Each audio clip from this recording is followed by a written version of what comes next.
సాహిత్యమిత్రులకు నమస్కారం. ఈరోజు శ్రీవాణి సాహిత్య పరిషత్ ఆధ్వర్యంలో సాహిత్య పరిషత్ అధ్యక్షులు పెందోట వెంకటేశ్వర్లు గారు స్థానికంగా ఒక కవి సమ్మేళనం నిర్వహిస్తూ ఉన్న సందర్భంగా కవిత్వం ఎలా ఉండాలి అనే అంశం మీద కొత్త కవులకు 2 మాటలు సూచనలు ఏదైనా చేయమని అడిగారు.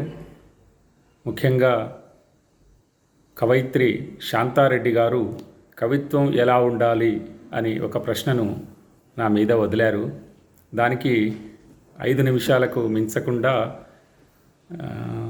చిన్న జవాబు లాంటి సలహా లాంటి ఒక ప్రసంగం ఉంటే బాగుంటుంది అని అన్నారు. వారికి మొదట ధన్యవాదాలు తెలియజేస్తూ నేను 2-3 విషయాలు ఈ సందర్భంగా మీతో చెప్పదలుచుకున్నాను.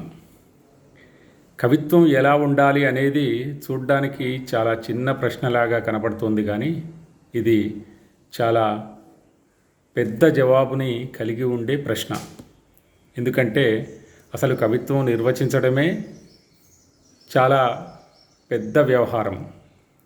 కవిత్వం ఎట్లా ఉండాలి అని అన్నప్పుడు నా వరకు నేను లోతుల్లోకి నిర్వచనాల్లోకి పోకుండా చెప్పగలిగేది ఏంటంటే, ఆధునిక కవిత్వం ఒక వ్యక్తి మరొక వ్యక్తితో చేసే ఆత్మీయమైన సంభాషణలాగా ఉండాలి అంటాను నేను. ఒక వ్యక్తి ఇంకొక వ్యక్తితో ఆత్మీయంగా చేసే సంభాషణ చాలా శ్రద్ధతో వినడానికి అవకాశం ఉంటుంది. ముఖ్యంగా పాఠకుడు ఆ శ్రద్ధను మన పట్ల అలవర్చుకోవాలి అంటే మనం ఒక కవిగా ఆత్మీయుడితో మాట్లాడినట్టు పాఠకుడితో మాట్లాడాలి. అది సాధ్యమేనా? ఎట్లా ఉంటుంది?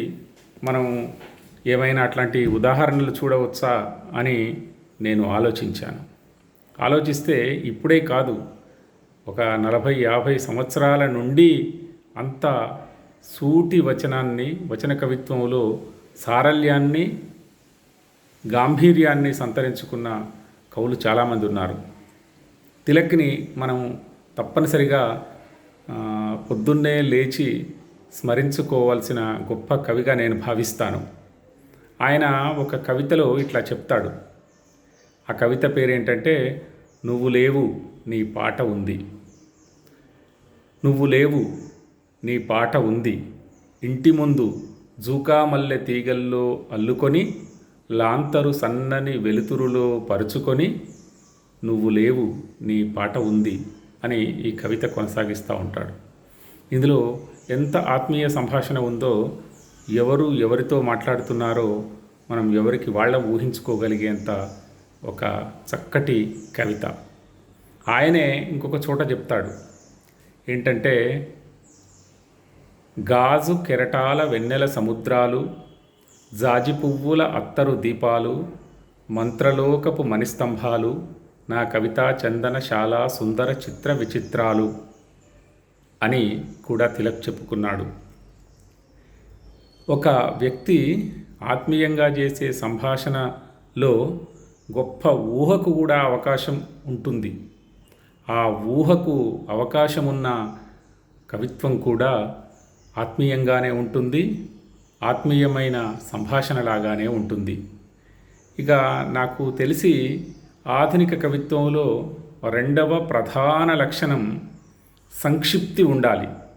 సంక్షిప్తి అంటే వీలైనంత మేరకు ఈ కవిత ఇంకే పదం తీసేసినా అసంపూర్ణమవుతుంది, ఇలా ఉండాల్సిన పదాలు మాత్రమే ఉన్నాయి, ఉండాల్సిన విధంగానే ఉన్నాయి అనిపించేటట్టు కవిత్వం ఉండాలి.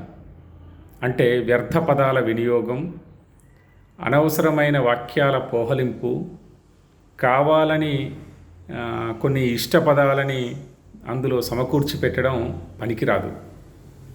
ఎందుకంటే కవితకి ఒక లక్ష్యం ఉంటుంది. నువ్వు ఏదో చెప్పాలనుకొని ఆ కవిత రాస్తావు. అది చెప్పడం కోసం అవసరమైనంత మాత్రమే సామగ్రిని వాడుకుంటే అది చక్కటి కవిత అవుతుంది తప్ప నీకున్న పాండిత్యం, నీకున్న భాషా సౌందర్యం, నీకున్న శబ్దశక్తి అంతా అందులో ప్రయోగించకూడదు. తర్వాత కావాలని విస్తృతం చేయకూడదు, లేకపోతే కావాలని అతి తక్కువగా సంక్షిప్తి చేసి రాయకూడదు. నిజానికి ఒక విమర్శకుడు అంటాడు, ఒక కవిత రాసేటప్పుడు దాని డిక్షన్ని లేదా దాని శైలిని అదే ఏర్పరచుకుంటుంది అని.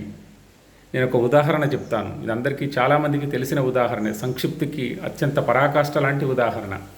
కాళోజీ నారాయణరావు గారు ఒక జయప్రకాష్ నారాయణ్ అనే ఒక జాతీయ నాయకుడు, మహానుభావుడు మరణించినప్పుడు ఆయనని తలుస్తూ చెప్పిన మూడు వాక్యాలు అనడం కంటే పదాలు ఏంటంటే, చావు నీది, పుటక నీది, బతుకంతా దేశానిది అన్నాడు. ఇది ఒక అద్భుతమైన కవిత. అట్లాగే శ్రీశ్రీని మనం మహాప్రస్థానంలో ఉన్న ఒక చిన్న కవిత సంక్షిప్తికి పరాకాష్ఠలాగా చెప్పుకోగలిగేది ఒకటి ఉంది. ఏంటంటే ఆహా, దాని పేరు. నిప్పులు చిమ్ముకుంటూ నింగికి నేనెగిరిపోతే నిబిడాశ్చర్యంతో వేరు, నెత్తురు కక్కుకుంటూ నేలకునే రాలిపోతే నిర్దాక్షిణ్యంగా వీరే. ఇంతే కవిత. వీరే ఏం చేస్తారు, వీరు ఏం చేస్తారు, ఇట్లాంటి ఏవి ఆయన కవిత్వానికి ఒక్క అక్షరం కూడా ఎక్స్ట్రా పెట్టలేదు. మీరు ఒకసారి చూడండి, నిప్పులు చిమ్ముకుంటూ నింగికి నేను ఎగిరిపోతే నిబిడాశ్చర్యంతో వీరు, నెత్తురు కక్కుకుంటూ నేలకునే రాలిపోతే నిర్దాక్షిణ్యంగా వీరే. దీన్ని ఎవరైనా ఒక అక్షరం తీసి అర్థవంతంగా మళ్ళీ రాయగలరేమో ఆలోచించండి. దాదాపు అసాధ్యం. అట్లాంటి సంక్షిప్తిని ఆధునిక తెలుగు కవిత్వం ఆహ్వానిస్తూ ఉంది అని ఈ సందర్భంగా నేను యువ కవులకు ఒక సూచనగా చెప్పగలను. అట్లాగే కవిత్వంలో ఎప్పటికీ నవ్యత తొందరగా స్వీకరించబడుతోంది. కొత్తదనం ఉండాలి. కొత్తదనము, నవ్యత అంటే పాత వస్తువుల మీద అసలే రాయకూడదా అని కాదు. పాత వస్తువుని కూడా నువ్వు కొత్తగా చూస్తేనే రాయాలి. నేను దానికి ఎన్ని ఎగ్జాంపుల్స్ అయినా మనం మాట్లాడుకోవచ్చు. మనకున్న పరిమితమైన సమయంలో ఒకటి చెప్తాను. ఏంటంటే వస్తు నవ్యత చాలా బెటర్ ఎగ్జాంపుల్. అందరికీ గుర్తొచ్చేది గుర్రం జాషువా గారు రాసిన గబ్బిలం. అంతకుముందు గబ్బిలం రాయడానికంటే ముందు కావ్యం రాస్తే ఎవరైనా దేని మీద రాయాలి అంటే ఉదాత్త వస్తువుల మీద రాయాలి. ఉదాత్త వస్తువు అంటే ఒక గొప్ప మహారాజు, లేకపోతే ఒక గొప్ప యువరాణి, లేకపోతే రాజ్యం, పట్టాభిషేకం, ఇట్లాంటి చాలా గొప్ప గొప్ప విషయాల మీద రాయాలి తప్ప గబ్బిలం లాంటి వస్తువు మీద, దళితుడు పడే కష్టాల మీద కవిత్వం రాయొచ్చని ఎవరు అనుకోలే. దాన్ని తొలిసారిగా జాషువా గారు తీసుకొచ్చారు. అద్భుతంగా ఈ సాహిత్య ప్రపంచం దాన్ని స్వీకరించింది. దీన్ని వస్తు నవ్యత అని మనం చెప్పొచ్చు. వస్తు నవ్యతతో పాటు అభివ్యక్తి నవ్యత కూడా ఉండాలి. అభివ్యక్తి నవ్యత అంటే మనం ఒక ఆధునిక కవిత నేను ఇటీవల చదివింది ఒకటి చెప్తాను. ఎంఎఫ్ హుస్సేన్ అనేట ఆయన దేవతల బొమ్మల్ని నగ్నంగా చిత్రించాడు.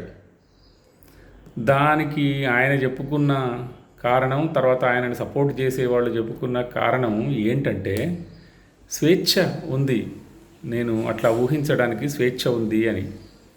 దాన్ని వ్యతిరేకించిన ఒక కవిత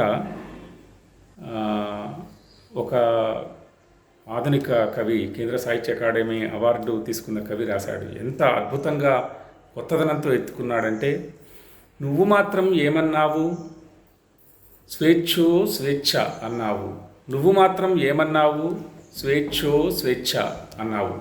అంతే. ఇట్లా ఎత్తుకుంటే మనం దాని మీద ఆకర్షితులమవుతాం. ఈ ఆకర్షణతోటే ఆ పోయం మొత్తం మనం చదువుతూ వెళ్ళిపోతాం. ఇట్లాంటి ఒక కొత్తదనం అనేది అభివ్యక్తిలో తీసుకురావచ్చు. అట్లాగే వస్తువులో నవ్యత, అభివ్యక్తిలో నవ్యత అనడానికి పాత వస్తువులను స్వీకరిస్తే నవ్యత ఎక్కడ ఉంటుంది సార్ అంటే ఒక రామాయణంలోని వస్తువునో లేకుంటే భారతంలోని వస్తువునో తీసుకుంటే మనం కొత్తదనాన్ని ఎట్లా ఊహించగలం అని సందేహం రావచ్చు మనం. కానీ అందులో కూడా నవ్యత తీసుకురావచ్చు. సామల సదాశివ గారు సర్వస్వదానం అని ఒక కవిత రాశాడు. ఈ సర్వస్వదానంలో వస్తువు ప్రతిష్టకరమైనటువంటి లేదా చాలా ప్రాచుర్యంలో ఉన్నటువంటి వస్తువు, బుద్ధుడి వస్తువు. బుద్ధుడు ఒక గొప్ప యుగ పురుషుడు. ఆయన గురించి ఏది రాసినా కొత్తదనం మనం ఊహించడానికి అవకాశం లేదు అని మనం అనుకుంటాము. కానీ సామల సదాశివ గారు దాన్ని ఎట్లా చెప్పారంటే, బుద్ధుడు బింబిసారుడి రాజ్యంలో దానాలను స్వీకరిస్తూ ఉంటే బింబిసారుడు మొట్టమొదటిసారిగా ఆయన అర్ధరాజ్యాన్ని ఈయనకు దానం చేసేస్తాడు. అర్ధరాజ్యాన్ని ఈ చేత తీసుకొని ఈ వెనక ఉన్న శిష్యులకు అప్పచెప్పి ఇది పేదవాళ్ళకు పనిచేసేయండి అని చెప్తూ ఉంటాడు బుద్ధుడు. అట్లాగే ఎందరో బంగారము, ధనధాన్యాలు, మణిమాణిక్యాలు ఇవి సమర్పిస్తూ ఉంటారు. ఆ వస్తువులన్నింటినీ తన శిష్యులకు ఇచ్చి పంచిపెడతా ఉంటాడు. ఆ తర్వాత చివరిలో ఒక బిచ్చగత్తె వస్తుంది ఆయన దగ్గరికి.